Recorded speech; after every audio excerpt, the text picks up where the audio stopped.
tribo. Sama-sama, regardless kung ano yung application ninyo, ay welcome sa amin. So, mga kabataan, mga matanda, okay.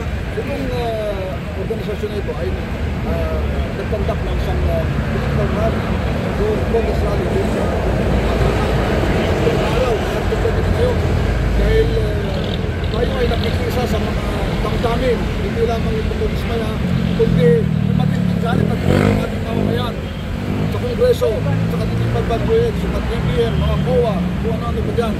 So tayo ang nakikisa, ano rin tayo kasama dito, hindi lamang yung mga kataan, kundi yung mga military and other uniform personnel, mga retired personnel, kasi dito. So, ito ngayon, nandito tayo dahil bukas magkaroon kami ng activity dito. Okay? Bakit ba Maguinaldo mula doon sa batasan? Dahil dito, bukas, bibigay kami ng sulat kay General Broder. Yung mga taong bayan, ito yung gusto kay General Broder. Nakikiusapan namin siya, you will urge him to support us, the people, ng taong bayan. Dapat makisa sa amin, nadamdamin, alam naman natin na hindi lamang tayo ang natin sa corruption.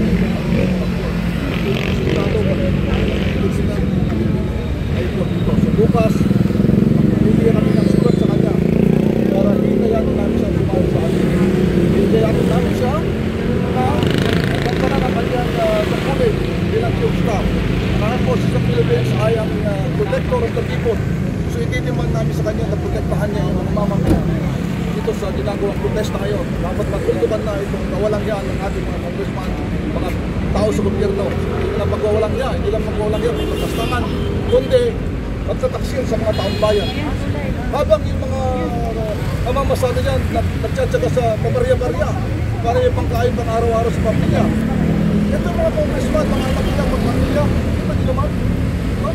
Nagtatapusaw sa karangyaan, saan galing yung pera niyo? Galing sa taong bayan. Saan galing yung pera niyo? Galing sa pera ng utang ng gobyerno. Sino magbabayad ng utang na yun? Tayo rin mga mamayan. Ito yung ginagamit ginagamit sa mga sariling kapakanan.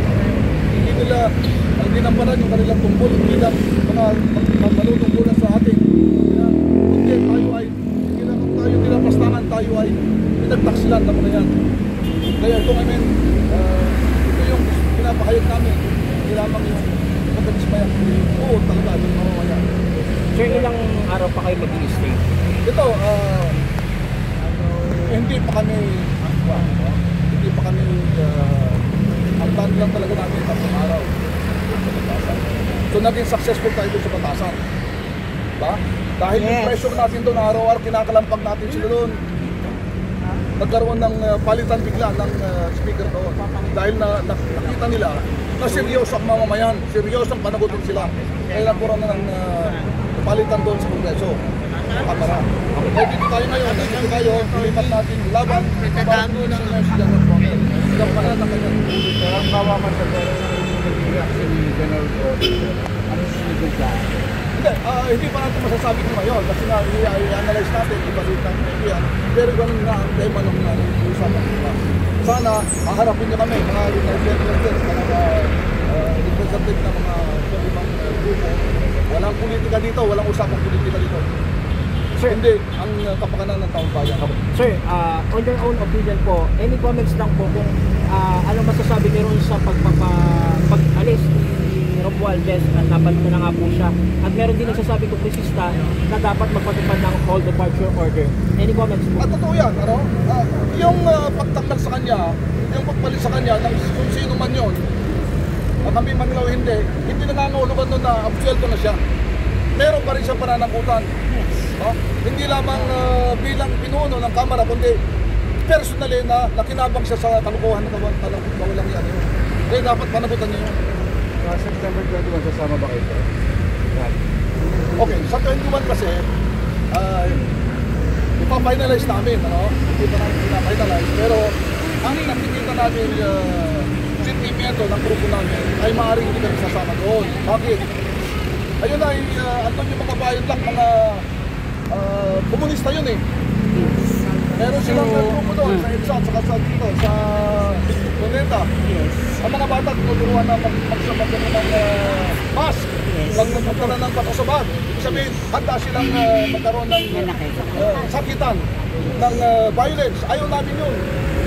Kaya kanina, tatlong araw, yung aming protesta doon sa batasan, wala kaming perfect.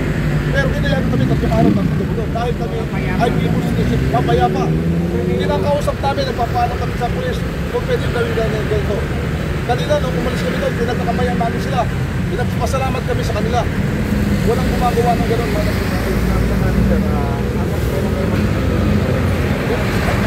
At tapusin namin to. Hindi namin masasabi namin. Buwang kita. Basta tatapusin namin. Okay? Ano?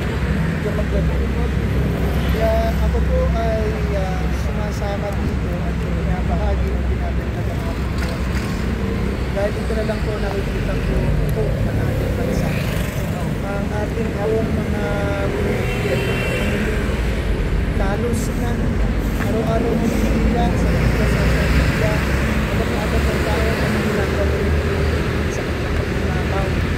Hindi pwede sa Senate ng Pilipinas, tinuro na silang lahat. Pero wala tayong nakita debate. So we're here for change. Sinabi na sa amin yung batas ng kapangyarihan ng sa tao. Kaya iniimbitahan namin ang lahat ng nagmamagsabayan. Wala na political color, bali na ang pagdito mo. Basta kung ayaw ng korupsyon, sama tayo sa bago, magsama-sama tayo ng panalangin.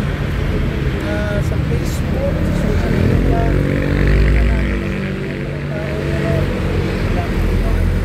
government sees here, ito makikinig. Aminin pa na ating mga anak ng klaseng sistema na naghirapan. So, gawin na po natin ngayon. Already, noon, batasan, hindi kami ang nanalo sa batasan. Pilipinong nanalo sa batasan. Ngayon po, naririto kami, tayo, nag-aambita ng Pilipino sa Camp Aguinaldo dahil ang sabi ng batas, nagbigay ng mandato sa kapulisan at sundalo na maging proteksyon ng Pilipino at sa sa ganitong paraan na, o sa ganitong kalakaran na gobyerno na ang umaapi sa tao, nagnanakaw at papahirap. Dami pa ng pera ng Pilipinas. Napupunta namin sa korupsyon. Protektahan niyo po ang ating bansa laban sa mga usado. Baguhin talaga natin. Wala sir. Pumapalitan ng gobyerno. Sunalo pa rin ang sistema. Gusto namin malaman kung ang gusto ng tao. At this point, we know na ayaw namin to, na ayaw namin walang accountability, abuso, ng korupsyon. Gusto namin kaayusan, gusto namin kapangyarihan sa tao, trabaho. Ayaw na namin ng malakas na national government. Gusto natin mas malayang local government, mas malayang ekonomiya. Paano mo natin gagawin yun? Yun po ang pag-usap-usapan natin. Kaya po tayo narito. But then, you know, we have to do this peacefully and walang rebellion, walang violence. Kaya kami pupunta dito at narito para manalangin sa Diyos dahil sa ginawa po nila, Diyos na po ang kanilang kalaban.